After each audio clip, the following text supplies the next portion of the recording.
शख्स जिसे राह चलते 1 रुपयों से भरा बैग मिलता है, वो अपनी ईमानदारी दिखाते हुए उसे सीधे पुलिस के पास लेकर पहुंच जाता है उस बैग को लौटाने, ताकि जिसकी भी गाढ़ी कमाई है उसे वापस मिल जाए।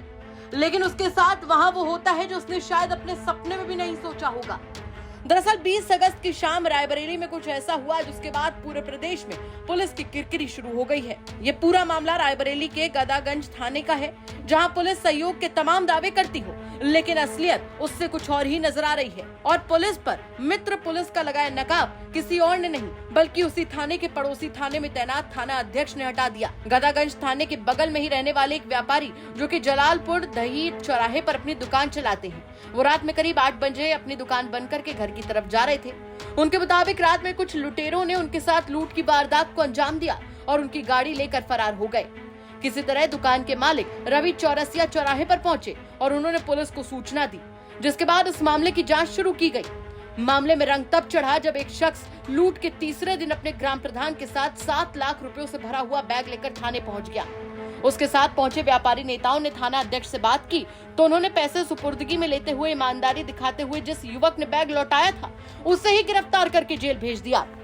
जैसे ही बात वहां के व्यापारियों को पता चली, वैसे ही व्यापारी नेताओं ने हंगामा काट दिया, जिसके बाद पूरी घटना की जांच बगल के थाने डलमऊ के एसएचओ ने की, जिसमें उन्होंने गदागंज थानेदार की जांच को एक तरह से खारिज करते हुए आरोपी दीपू को आरोपों से बरी कर दिया।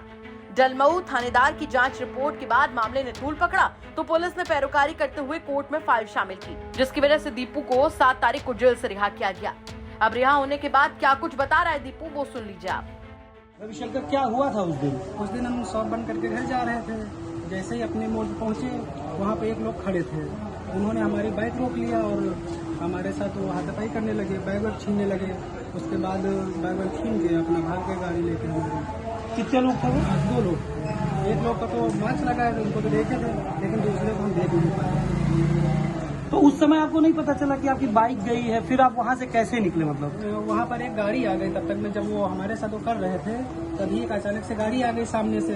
तभी वो लोग जो 2 थे वो भाग गए बाइक लेके हमारी, और हम वो गाड़ी में बैठ गए। गाड़ी में बैठ के हुए फिर हम गदागंज फिर वापस आए अपनी दुकान पे।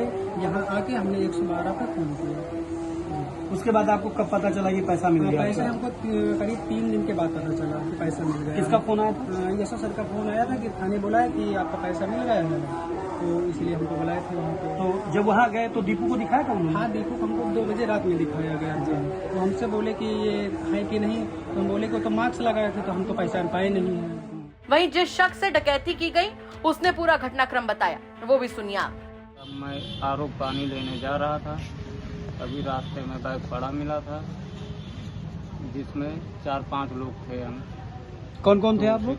मैं था, मेरा भाई था सौरभ, राहुल थे, मुकुल और रजत थे। उसके बाद में बैग ले गए, उसको मैंने प्रधान जी के मार्फत उसको थाने में जमा करवाए हैं। किस दिन आपको बैग मिला था? 20 तारीख को मिला था। थाने का बैग? 23 तारीख को। तो 3 दिन तक आप क्यों नहीं आए? सर डर की वजह से हम नहीं पहुंच रहे सर। तो इसको यहाँ आ गए, फिर क्या हुआ? यहाँ जमा कर दिए थे। तो यहाँ सबको कितने लोग आए थे आप थाने? मैं तो और प्रधान जी के थे। और जो आपके साथी 4-5 लोग रहे जो आप बता रहे हैं? नहीं, उनको बाद में बुलाया। बाद में बुलाया गया था। कितने दिन थाने में रखा गया आपको? 2 दिन यहाँ रखे हुए थे। आपको जेल, फिर बाकी लोगों को छोड़ दिए? जी, बाकी लोगों को छोड़ दिया था, हमको जेल दिया। तो जेल से आप कब छूटे? 7 तारीख को छूटे। तो कितना रुपया आपको बैग में मिला था? 7 लाख था। तो आपके मन में कोई पाप लालच नहीं आया कि ये नहीं। पैसा आप ही रख लेते हैं? नहीं सर, मैंने सोचा जिसका है उसको वापस कर दिया जाए। वहीं जिस दुकानदार के बेटे के साथ इस लूट की वारदात को अंजाम दिया गया, उसने कैसे पूरी घटना की जानकारी दी, वो भी देख लीजिए आप। यहाँ दुकान से बच्चा गया, गांव वाले मोड़ पे 2 आदमी मिले, उनमें बैग छुड़ाने लगे हैं। ये भागे और बैग लेके छुड़ाने के लिए ये भी दौड़े, गिर पड़े और वो मोटरसाइकिल स्टार्ट करें लेके चले गए। उसके बाद 4 पहिया गाड़ी आ जाती है उनकी पहचान की, वो इनको घटना से ले आते हैं। पूछते हैं, हमसे पूछते हैं कि तुम्हारा बेटा वहाँ लूट हो गई है, गांव की तरफ मोटरसाइकिल हमारे गांव की तरफ चली गई है। बस यही हुआ है। तो उसके बाद कब आपको पैसे के लिए कब बुलाया गया कि पैसा मिल गया आपने पुलिस? 3 दिन बाद। तो पुलिस को आपने सूचना दी होगी ना कि आपके पास लूट हो गई? हाँ, तो दूसरे दिन में एप्लीकेशन दिया गया। तो 3 दिन बाद आपको पुलिस से थाने से बुलाया गया, तो आप गए? जी। फिर क्या हुआ? कहीं आपका पैसा मिल गया है, उसमें 60 लाख है। तो आपका कितना गया था? 8 तो 8 लाख और 7 लाख में तो 1 लाख का अंतर है। तो आपने बात नहीं की साहब 8 लाख रुपया था? मैं तो कहीं जितना था मौके पे उतना तो आपको मिल जाएगा। पूरे मामले पर अब पुलिस क्या कह रही है वो भी सुनिए आप। दिल्ली का एक मामला है जो बड़ी चर्चा में है, एक फर्जी गुडवर्क का, जिसमें पुलिस ही पुलिस के लिए वो बन गई है। और ऐसे में प्रियंका गांधी से लेकर अखिलेश यादव तक ने पूरे उस मामले को ट्वीट किया है। मामला गदागढ़ थाने का क्या है पूरा मामला? दिनांक 20/8/14 को वादी की तहरीर पर मुकदमा अपराध संख्या 186/24 धारा अंतर्गत 309 BNS पंजीकृत की गई थी। और घटना घटित होने के बाद जो आरोपी दीपू थे, उन्होंने जो रुपयों से भरा बैग था उसको पुलिस को उपलब्ध नहीं कराया।